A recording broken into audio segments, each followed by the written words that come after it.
Footballfantv, a bit disappointing for England tonight. Yeah, I think overall the result was disappointing. I think we created the better chances. For me, Ireland came with one thing, and that was to get a draw. You could see that by the reaction of the fans at the end. But I think it's one of them end-of-season friendlies. I think, positives. I thought Oxlade-Chamberlain played well.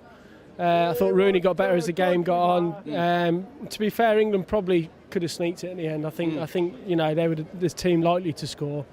But it's a disappointing result from my point. Been asking a lot of fans this: do we lack the creativity in midfield? Is that what's really lacking at the moment with England? I think definitely. We need Wilshere fit.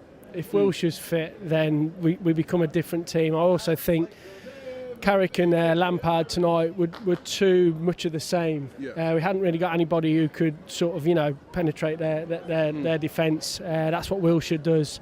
The sooner we get him fit, I'd like to have seen maybe Osman from Everton. I think he's a decent player.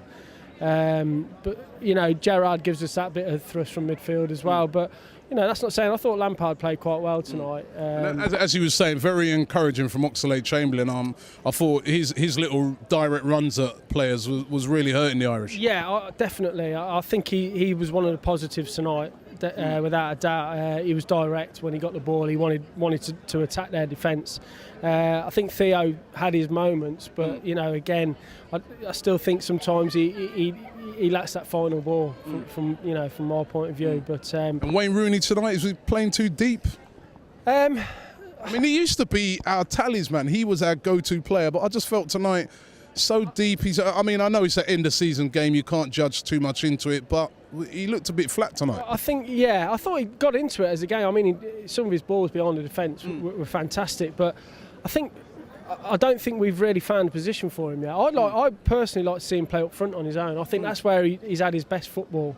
That's where he does well for England. But I think they're reluctant to play him up there on his own. Why is that? Why is everybody, Man United are, and now England seem to be reluctant to just put him up front and say, listen, go at defences? I think with players like Rooney, Wilshere, you play them in the positions that you think are their best, and then you build the team around them.